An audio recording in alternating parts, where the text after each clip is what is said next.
Boa noite. Nessa aula, essa aula será dividida em dois tempos. Primeiro, eu farei a apresentação de uma APU de 2024, explicando detalhadamente cada questão. Depois, eu mandarei uma apresentação em PowerPoint com algumas células, algumas orientações que podem ajudar vocês nessa prova. Terá esse vídeo e terá a parte do PowerPoint, tá bom?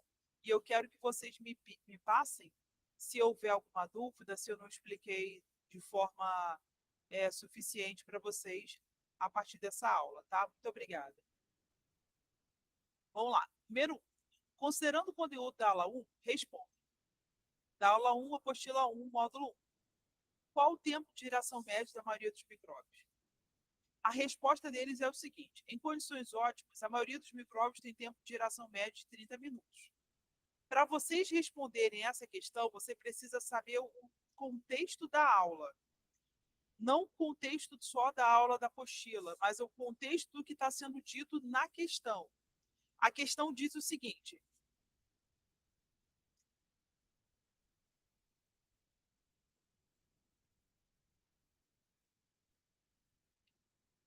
boa noite, Natália.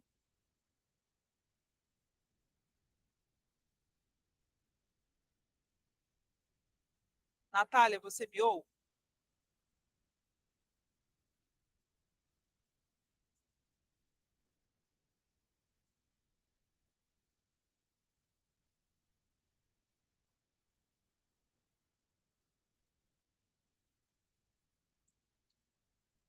Oi, Natália, boa noite.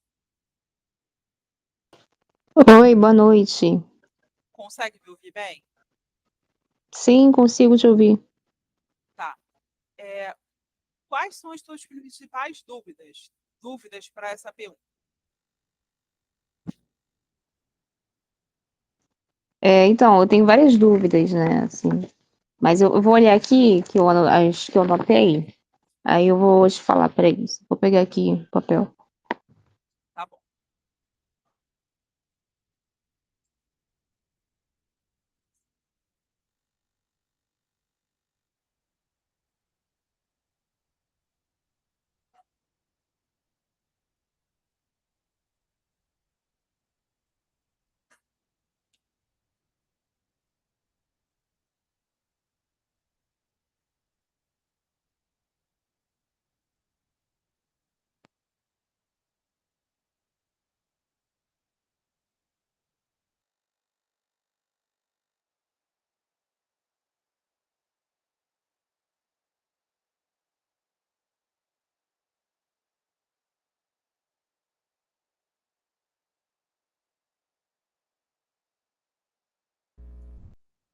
Pode falar. Eu desliguei o fone porque eu estou bebendo água e faz um barulhinho que algumas pessoas não gostam. Tá bom. Então, minha dúvida é sobre, assim, pode parecer que é uma dúvida boba, né, mas assim, é uma dúvida Nenhuma que eu dúvida é tenho. boba. É verdade. Então, aí, queria saber sobre a diferença de células eucariontes e procariontes. Ah, entendi. Muitas pessoas têm essa dúvida. Não se sinta constrangida com isso. Eucariontes, geralmente, são células que têm núcleo. Pode ter parede celular ou não, membrana, citoplasma e núcleo. O que é isso? São células mais evoluídas que têm um núcleo individualizado. Seu DNA está protegidinho com uma capinha. Essas células são mais resistentes do que as células procariontes. Procariontes são células que não possuem núcleo individualizado. Então, geralmente tem parede celular, membrana, citoplasma com pouquíssimas organelas dispersas por ela e o DNA dele não está encapsulado. Ele está enovelado em alguma parte da célula ou disperso pelo citoplasma mesmo. A maioria das células que a gente estuda, se a célula for muito primitiva, ela não tem nenhuma proteção ao seu DNA. Mas algumas células bacterianas têm uma certa enovelamento. esse enovelamento é uma certa proteção que esse procarionte tem para o seu DNA, mas ele não tem uma membrana que proteja esse material genético. Por isso também que ele tem parede celular, porque é uma estratégia mais resistente a intempéries externas. E então, aí e a célula do corpo humano é célula procarionte ou eucarionte? Não me lembro, né, disso. Todos os animais, vegetais, fungos e protozoários somos eucariontes. Nós temos núcleo.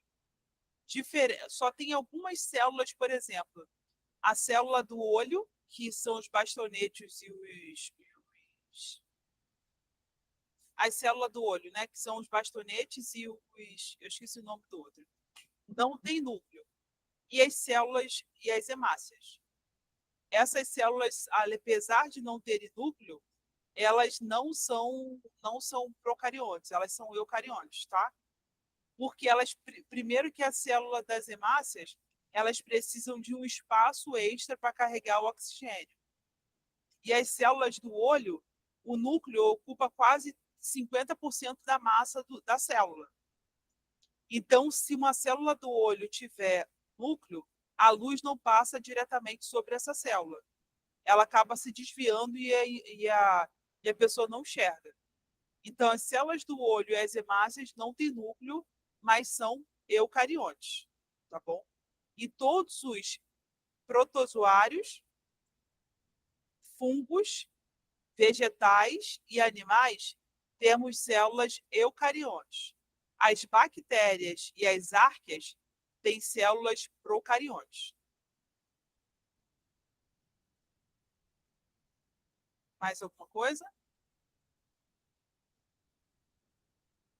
Sim, também esses tipos de células, né, umas que são em formato de em formato de bastonetes, outras são esfiro. Eu queria saber mais desses tipos de células diferentes que tem. Bastonetes e outros. Isso está, eu acho que no capítulo 1 ou 2, não tenho certeza. Cada bactéria, se apresenta de uma forma na natureza. Ela pode se apresentar da forma de espirilos, que é igual aquele macarrãozinho parafuso. Então, é espirilos ou espiroqueta, que antigamente chamava de espiroqueta, agora é espirilo, depende do livro que você pegar. Cocos são bolinhas, bastonetes são bastõezinhos, vibrião é como se fosse um bastão curvado. Todas essas formas são estratégias de sobrevivência de bactérias no meio ambiente. São formas que você pode encontrar elas. Além disso, elas podem ser encontradas em associações. Por exemplo, os cocos são os mais fáceis de serem encontrados em associações. Tem estafilococos, diplococos, cercina, que são quatro cocos, um grudadinho do outro. Estafilococos, streptococos, são como se fosse estafilococos, streptococos. Um é parecido com cacho de uvas, outros são como se fosse um colar de pérola. O coco do lado do outro. Todas essas estratégias também têm diplobacilos, várias associações. Essas estratégias são uma estratégia de defesa da bactéria contra intempéries do meio ambiente, porque já que elas não têm núcleo individualizado, elas se associam, porém cada uma elas são clones, vamos dizer assim. Elas se grudam porque elas são o mesmo organismo. É como se elas se reproduzem de forma assexuada. Por se reproduzir de forma assexuada, elas se grudam como se fosse o mesmo organismo. Uma tem a tendência de proteger a outra, mas cada uma é individual. Porque as bactérias, elas são seres de vida livre.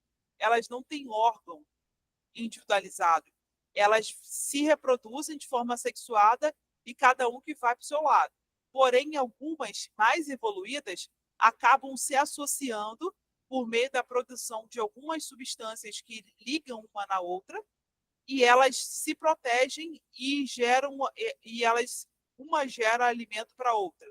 vamos dizer assim, se a primeira bolinha se alimenta, ela distribui aquela energia para todas as bolinhas de estafilococos, todas as bolinhas da cecina, todas as bolinhas dos streptococcus, entendeu? Elas liberam uma substância também no ambiente e formam o biofilme. O biofilme são várias camadas de célula que servem como proteção contra agentes externos. Contra algum outro tipo de protozoário, porque no meio ambiente protozoário come bactéria, contra vírus, porque existem vírus que predam bactéria, então é uma estratégia de resistência a agentes externos, como predadores ou a alterações do meio ambiente mesmo, para evitar perda de água, para reter nutrientes, para evitar a ação antimicrobicida de alguma bactéria mais resistente. Tudo isso é uma estratégia de proteção dessas bactérias contra a predação de outros seres ou de alguma alteração no ambiente. Eu te ajudei com essa explicação? Ah, sim. Então, aí pode explicar de novo sobre biofilme, né? Como ele surge, assim. Para Isso, recapitular, que são várias camadas de células, é isso? isso. Olha Aí só, isso para explicar de vou novo, dar um por favor. exemplo da vida real. Eu fiz estágio há alguns anos, quando eu estava na graduação, no Instituto Vital Brasil. Lá a gente trabalhava com eu trabalhava com controle de contaminação de água, mas o Vital Brasil ele fazia muitas vacinas. Faz até hoje, na verdade. Então, peraí, rapidinho. Então, existiam 14 pontos de filtragem da água até ela chegar ao nível ultra purificado. Só que depois de 10 pontos, já não tinha mais cloro. Então, depois do 11º ao 14º, era encontrado biofilme. Aí eles ficavam analisando para ver o que significava. E descobriram que são várias camadas de bactéria, que já que não tem cloro mais, nem flúor, para poder impedir o crescimento de bactéria, são várias camadas. A nossa pele não tem 3 camadas? Derme, hipoderme e epiderme?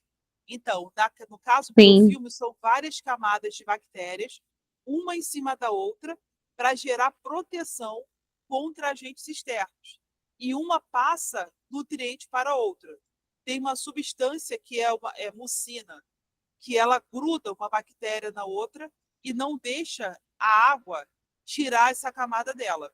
Isso acontece nesse sistema artificial de filtragem, mas pode acontecer no sistema natural, como o limo de rio, que são várias camadas de briófitas. Também dentro do nosso corpo, do nosso intestino, nós temos várias camadas de bactérias na nossa boca, no nosso dente, na forma de tártaro, que envolve os dentes, né? E acabam tirando o esmalte do dente. Tem a cárie, que faz várias camadas no dente também, que é uma bactéria que ela consegue se desenvolver no dente, principalmente quando a nossa alimentação é pouco ácida. A acidez controla o desenvolvimento dessa bactéria. E no nosso intestino nós temos bactérias boas. Essas bactérias também se formam camadas, né, de proteção nas nossas células do intestino, e essas bactérias ajudam na digestão de alguns grupos de alimentos que o nosso corpo sozinho não digere. Tá? Eu te ajudei? sim, sim, ajudou, sim. Tá. E, e isso tem a ver com a reação da bioluminescência, que às vezes me lembra Então, biofilme, mas não tem a ver não, né? Não sei, se não, você explicar também isso. cai bioluminescência na primeira prova? Não tenho certeza, mas eu vou te explicar se é a sua dúvida. A bioluminescência é uma capacidade que algumas bactérias têm de gerar energia. Então, essas bactérias, elas capturam a energia do ar, reagem com a oxiluciferina e geram luz. Então, é uma reação que essas bactérias fazem para gerar automaticamente luz. E não só. Então, outra coisa que é interessante também, vocês vão ter uma aula prática sobre isso. sobre bactérias que recobrem a superfície de peixes. Então, essas bactérias, elas sinalizam... Peraí, tem alguém tentando entrar. Boa noite. Quem é Rê?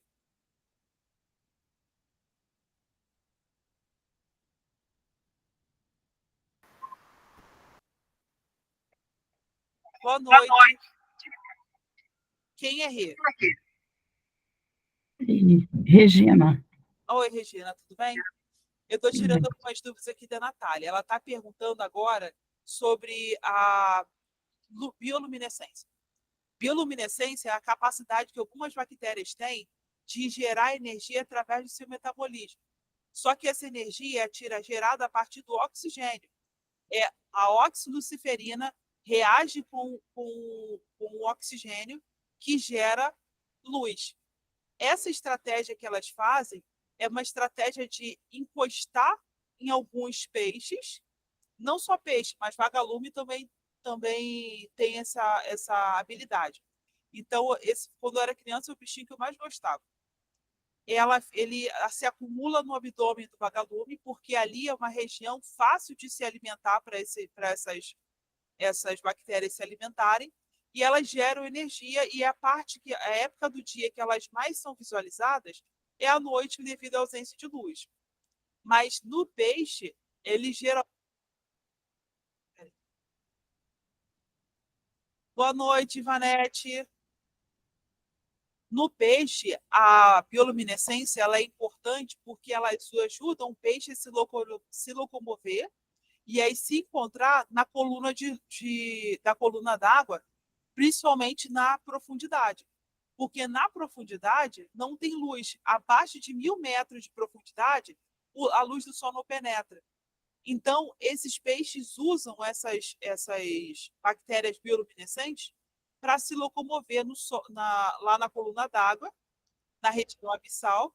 Boa noite. Pode colocar suas dúvidas, tá? Estou explicando sobre bioluminescência. Essa coluna d'água é totalmente escura. Então, você pode ver até desenho animado que fala sobre isso, de alguns animais que parecem bizarros, mas existem. Eles têm essa bactéria ou na ponta de alguma parte do seu corpo para se localizar. E também acontece de alguns peixes estarem com esse metabolismo mais desacelerado devido à doença. Isso faz com que essas bactérias, todo ser vivo tem um certo tipo de sistema imunológico. Quando o bicho está novo, está forte, está saudável, a bactéria não se aloja.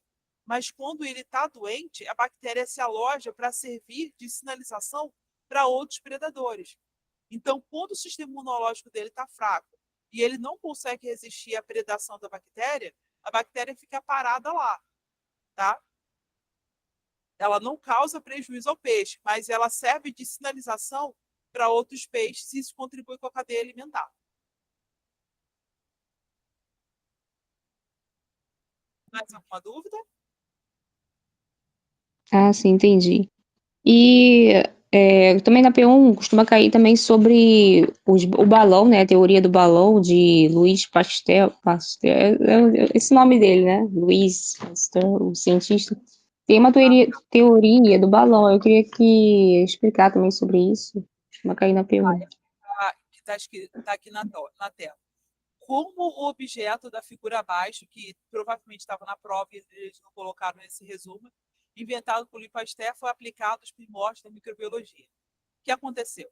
Esse estudo, quem inventou a microbiologia não foi Louis Pasteur. Isso é uma coisa que foi inventado bem 100, 200 anos antes dele. A microbiologia foi inventada quando foi descoberto as células. Então, se descobriu primeiro a célula, foi o Van Leeuwenhoek, que foi um holandês, que ele era funcionário público e gostava de experimento com óculos. Ele fabricava óculos também. Então, ele começou a pensar, o que acontece se eu colocar um óculos, uma lente sobre uma lente? Então, ele permitiu, com essa sobreposição de lente e direcionando a luz para a região que ele queria ver, ele conseguia também aumentar o grau de aproximação de algumas imagens. Só que Louis Pasteur, ele era uma pessoa religiosa. Então, ele sabia que não existia geração espontânea. Sempre uma vida precede de outra vida. Então, se Deus criou tudo que existe, então tudo tem uma origem. E ele queria que as pessoas na época acreditavam simplesmente que se você jogasse lixo em um determinado local, do nada apareceria mosca, apareceria rato, apareceria barata, vários tipos de inseto. Era geração espontânea, do lixo que surgiu o inseto. E Louis Pasteur sabia que ele tinha que provar que a vida precedia de outra vida. O que ele fez? Ele pegou um caldo nutritivo, caldo de carne, colocou dentro de um balão, e esse balão tinha um pescoço que, quando era aquecido, era flexível. Então, o que ele fez? Ele deixou aquele caldo de carne ferver por alguns minutos até o pescoço do caldo de carne se dilatar. Ele mexeu e fez um formato de pescoço de cisne alongado, umas 3 voltas. E ele desligou o fogo.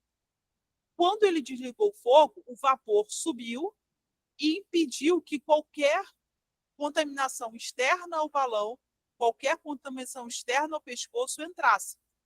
O vapor que ficou retido ali filtrou a contaminação e durante uma semana aquele caldo não manifestou nenhum tipo de vida.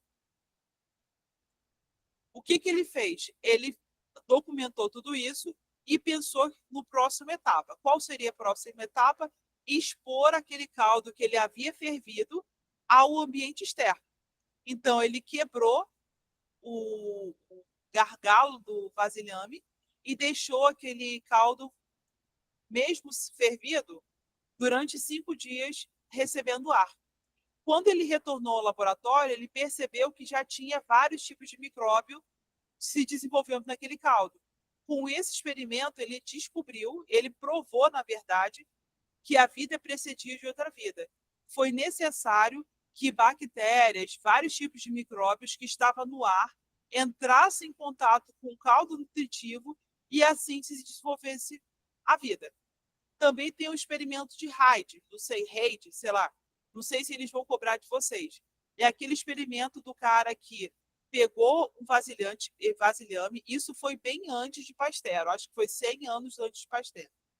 Pegou um vasilhame, tampou com uma rede, um tecido bem fino e deixou um vasilhame aberto. Cada um desses vasilhames tinha um pedaço de carne. O vasilhame que ficou tampado não deixou as moscas entrarem. Então, aquela carne não estragou. Mas o vasilhame que ficou aberto, as moscas entraram, colocaram seus ovos e surgiu larvas. Então, esse Hyde também provou que a vida precede de outra vida. Era necessário uma mosca ou uma barata ou qualquer inseto depositar seus ovos na carne para que dessas larvas surgissem outros insetos. Eles costumam cobrar vocês sobre a sopa primordial? Experimento de Oparin? Na minha época cobrava, não sei agora. Vocês já ouviram falar do experimento de Oparin? Não, não lembro. Oparin é um cara que fez um caldo nutritivo porque ele inferia, já era no século XVIII, ele era contemporâneo de Pasteur. Ele inferia que era necessário um caldo nutritivo com a quantidade de nutrientes necessária para gerar vidas. Então, o que ele fez? Ele pegou um caldo, ele eletrificou aquele caldo, botou raios, botou eletricidade como se fosse raio, botou uma quantidade nutritiva que ele sabia que poderia gerar nutrientes, né? Sustentar a vida, e ele viu que foi formado aminoácidos. Esses aminoácidos, conforme o tempo foi evoluindo, poderia se organizar na forma de vida. Então, o Parém provou que é necessário um grupo de nutrientes para formar uma vida, e a vida pode ser organizada, mas sozinha, do nada, ela não cresce. Ela precisa de uma série de nutrientes para crescer. E as outras meninas que estão online, se quiserem fazer uma pergunta, pode fazer, tá bom? que é até bom que as outras pessoas, quando ouvirem, assistirem o vídeo, possam tirar suas dúvidas. Natália, você tem aí mais uma questão? Então, aí depois pode também, quando gravar, enviar o link para mim relembrar que eu estudei. Posso? Eu vou esperar só o Google mandar o link que eu boto lá no grupo para vocês na forma de vídeo do YouTube, tá bom? Tá bom. Renata, Ivonete, vocês querem tirar alguma dúvida?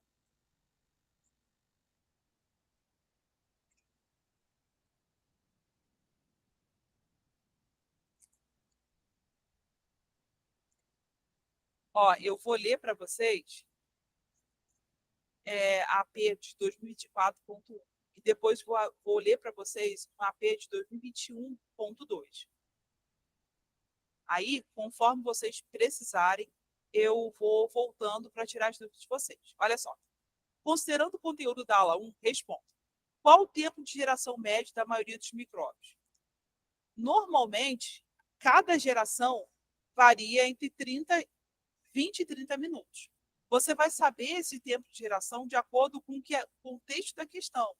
Você vai dividir a quantidade de células que você encontrar pela quantidade de gerações que ele disser. Se geralmente é 30 minutos.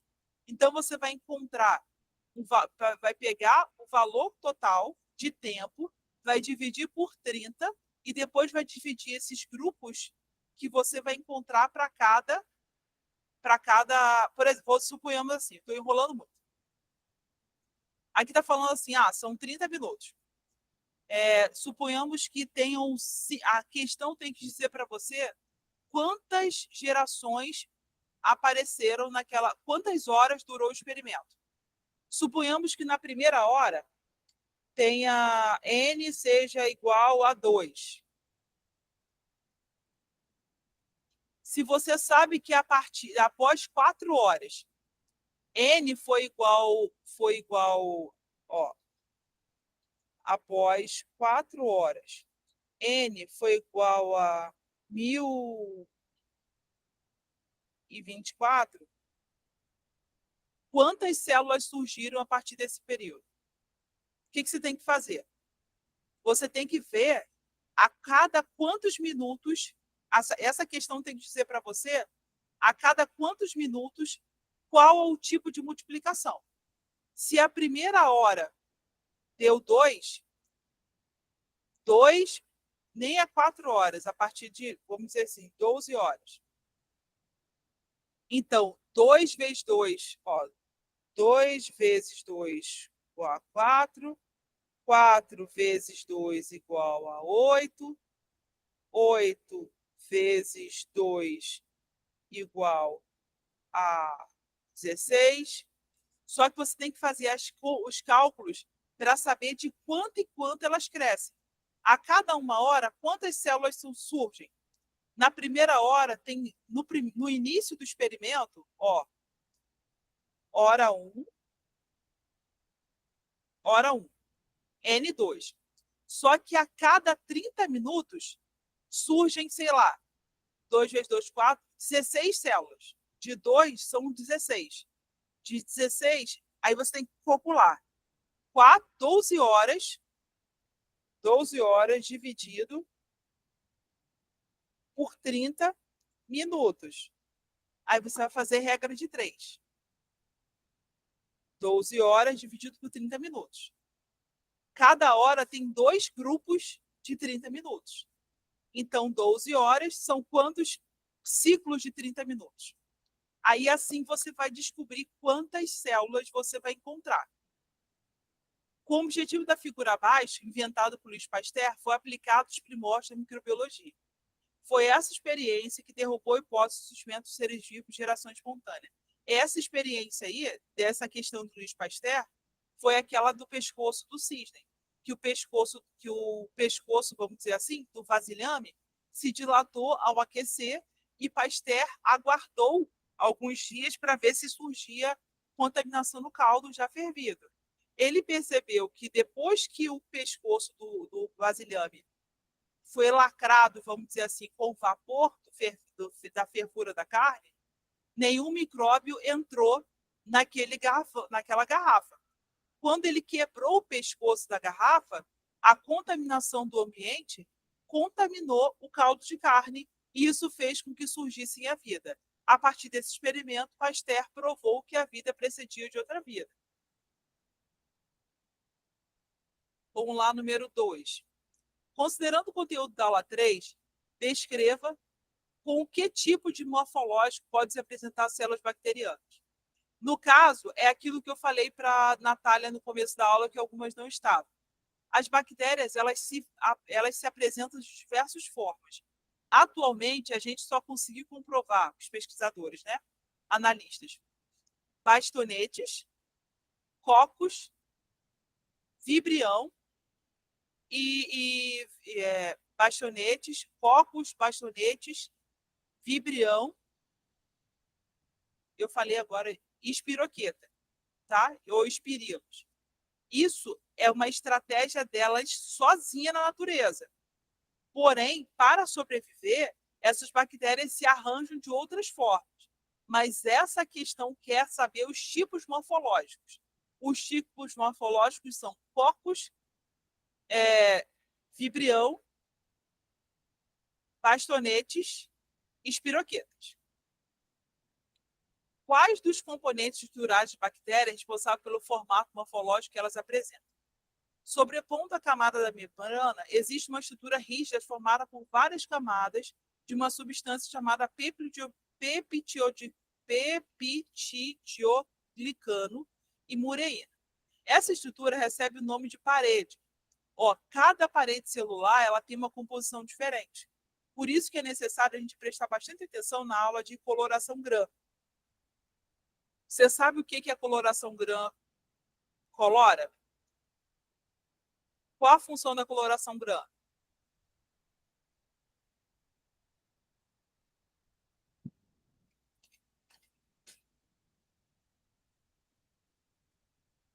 É identificar os tipos de bactérias? Na verdade, ele quer identificar os tipos de parede celular. Você Tá. sabe para quê?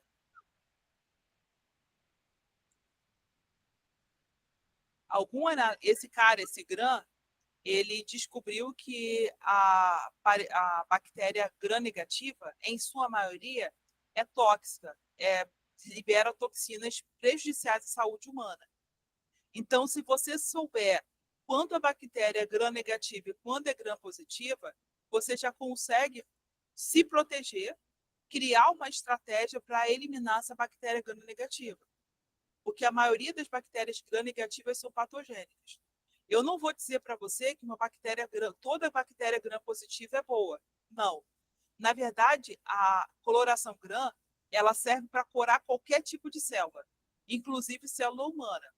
Mas, por exemplo, se você está fazendo análise de alguma substância do nariz e você quer coletar alguma secreção nasal, e se você perceber que tem uma levedura ou algum fungo naquela secreção nasal, esse fungo vai se corar como coloração GRAM positiva.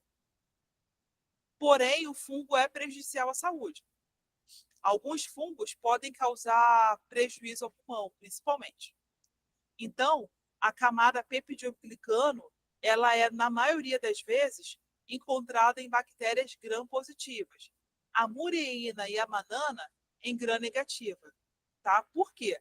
Porque a peptidoglicano faz uma camada dupla, às vezes até tripla, de polissacarídeo. Polissacarídeo é uma camada de polissacarídeo que impede quando você colocar a coloração GRAM, ela absorve a primeira coloração, que é a coloração cristal violeta, que confere uma cor um pouco arroxeada, azulada. Porém, quando se passa o álcool para eliminar essa coloração, esse álcool não penetra essas três camadas. Então, a coloração GRAM, a coloração arroxeada, fica retida na bactéria gram-positiva, o que não acontece na bactéria gram-negativa. A bactéria gram-negativa também absorve a coloração arroxeada.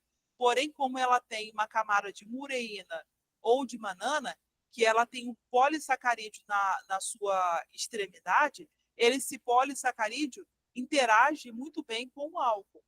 Então, por ela interagir com o álcool, ela dissolve esse corante que foi absorvido. E esse álcool acaba retirando. O que acontece é que quando você passa para uma camada de contraste, que é o fucsina, que é uma mistura de roxo, vermelho com roxo, mas que sobressai a cor vermelha, a peptidoglicano não deixa a fucsina entrar. Mas a camada externa da parede celular da bactéria gram-negativa permite a absorção da fucsina. Então, depois que você tem a parte da fixação dessa coloração nesses grupos de bactéria, você percebe que aquela que é gram-positiva só reteve a cor azul arroxeada, e aquela que é gram-negativa reteve a cor vermelho rosado. Então, isso tudo está diretamente relacionado com a composição da parede. Deixa eu só voltar aqui. Esta estrutura recebe o nome de parede. A parede apresenta, entre diferentes grupos de micróbios, variações na sua composição química e arranjo estrutural. É responsável pela definição da forma da célula microbiana e por proteger o protoplasma contra exposição e explosão decorrente da alta tonicidade. O que é isso? A nossa célula, as nossas células humanas, não temos parede celular. Então, a gente tem membrana, citoplasma e núcleo. Já a célula bacteriana, ela tem um chamado de protoplasma, ela não tem citoplasma. Ela tem a parede celular, a membrana, o citoplasma e o material genético. Então, o que acontece? Ela tem uma capacidade de grudar essa membrana celular na parede celular para que não encha demais até estourar e nem perca tanto líquido até causar dessecação dessa célula. Vocês entenderam a diferença entre gram-negativo e gram-positivo? Eu me perdi, né? Assim, pode resumir de novo, só na parte a diferença do gram-positivo e gram-negativo? Sim. Gram-positiva, ela adquire a coloração azul arroxeada, gram-negativa, a cor vermelho rosado. Por que isso? Porque a gram-positiva ela tem 3 camadas de peptidoglicano. A gram-negativa tem uma camada só, mas ela tem um polissacarídeo em cima. Qual a importância disso? Vocês sabem a etapa de coloração gram-positiva e gram-negativa, né? Primeiro, tem dois corantes que se formam. A peptidoglicano tem uma quantidade de gordura. Tem a peptidoglicano e tem uma gordura abaixo da membrana plasmática. A parede celular que é formada de peptidoglicano. Imagine que você está na sua casa, tá na sua casa, a parede da tua casa tem um lado interno e um lado externo. A parede externa é a parede celular da bactéria. A parede interna é a membrana plasmática. A parede externa é formada por peptidoglicano, mureína ou manana. A parede interna é a membrana plasmática formada por gordura, lipídio, proteína, etc. Então, quando você coloca a coloração cristal violeta, todas as duas células, tanto gram-positiva quanto gram-negativa, absorvem a coloração azul. A diferença é que quando você passa o álcool, somente a gram-negativa perde a coloração azul, porque há uma interação do cristal violeta formando iodo para rosalino, porque esse cristal violeta se dissolve na gordura da membrana plasmática e não sai. O que não acontece com a gram-negativa, porque a gram-negativa tem uma quantidade menor de gordura, então não há uma interação efetiva. Quando você faz a coloração de contraste, que é a segunda parte da coloração GRAM, você joga cristal violeta na bactéria com peptidoglicano e cristal violeta na bactéria com ureína. Só que o peptidoglicano cria, o iodo para-rosalina cria uma camada de proteção ao peptidoglicano que não deixa a coloração vermelha entrar. Já a mureína, ela abre as portas da célula para que essa coloração de contraste se fixe. Então, o que acontece? Você vê a gram negativa na cor vermelha e a gram positiva na cor azul, devido a essa facilidade com interação com os corantes. Ficou difícil de entender agora ou quer que eu explique de outra forma? Então, mas aí, no caso, a patogênica seria qual? Seria da gram negativa? A patogênica? A maioria das vezes, sim. A maioria das vezes, a bactéria gram negativa é patogênica. Qualquer bactéria pode causar uma alteração no seu corpo, mas a mais tóxica é a gram negativa. Por isso que é importante corar, para você saber a cor do resultado e saber qual que pode fazer mal ou não. Ah, sim. Aí nesse experimento, né? Quando vai corar, aí consegue descobrir, né? Isso mesmo. Isso tudo também por meio de microscópio, né? Que foi também que a Isso. pessoa consegue A olho descobrir. nu não dá. E isso foi feito no século passado, século XX. No começo do século XX, mais ou menos, quase no meio, depois da Segunda Guerra, que eles começaram a desenvolver isso. Porque antes do microscópio ser tão... Antigamente, né? Já existia o microscópio, mas ele não era muito especializado, vamos dizer assim. Não tinha uma aproximação tão grande. Depois da Segunda Guerra é que começaram a desenvolver microscópios mais eficientes e, permitiu que houvesse essa aplicação. Se não fosse o microscópio, não haveria essa descoberta. E Gram é o nome do cientista, né? Que descobriu, aí ele colocou, Isso. né? Para a bactéria de Gram, né? Isso. Gram Ah, sim. positivo é azul, gram negativo é vermelho. Ó, o tema abordado na aula 4 foi produtos elaborados pelas células.